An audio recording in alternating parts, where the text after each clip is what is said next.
আসসালামু আলাইকুম, কেমন আছেন সবাই? আশা করি ভালো আছেন। ব্রাজিল টিম তাদের ওয়ার্ল্ড কাপ কোয়ালিফায়ারের ম্যাচগুলো সামনে রেখে তাদের নতুন স্কোয়াড ঘোষণা করেছে। এই মার্চ মাসে তাদের ওয়ার্ল্ড কাপ কোয়ালিফায়ারের ম্যাচগুলো খেলতে হবে আর্জেন্টিনা এবং কলম্বিয়ার বিপক্ষে।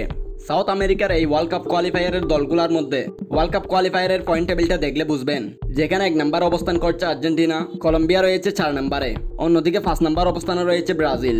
তাই ব্রাজিলের জন্য আর্জেন্টিনা এবং কলম্বিয়ার বিপক্ষে ম্যাচ দুইটি অনেক কঠিন হবে। এই ম্যাচগুলির কথা মাথায় রেখে ব্রাজিল কোচ ডরিবাল জুনিয়র তার শক্তিশালী স্কোয়াডটি ঘোষণা করেছেন। গোলকিপার পজিশনে আছে এলিসন, এডারসনের সাথে ব্যান্টন। অন্যদিকে ডিফেন্সে আছে দানিলু, গ্যাব্রিয়েল মাগালেস, মার্কিন হুইস, ব্যান্ডারসন এবং যে নামটা নতুন এসেছে সেটা হলো মরিল্লু, যে কিনা নটিংহাম ফরেস্টের হয়ে এই সিজনে অসাধারণ ফর্মে আছে। এই Nottingham forest premier league point টেবিলে 3 নম্বর অবস্থান করছে। এই নটিংহাম ফরেস্ট এই সিজনে এত বেশি ভালো করার অন্যতম কারণ হলেন তাদের ডিফেন্স, যার অন্যতম ভরসার নাম হলো এই মরিল্লু। মিডে থাকবে আন্দ্রে জয়লিংটন, ব্রুনো গুইমারেস এরা।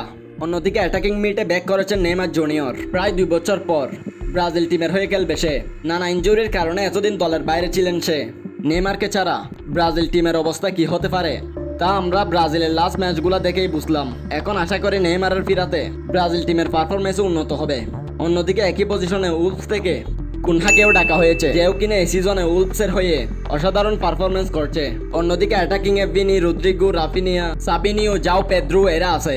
যাদের এই দলে জায়গা হয়নি তাদের মধ্যে বলতে পারেন এন্ড্রিক, অ্যান্টনি, ক্যাসেমিরো, এদের কথাই বলতে পারেন।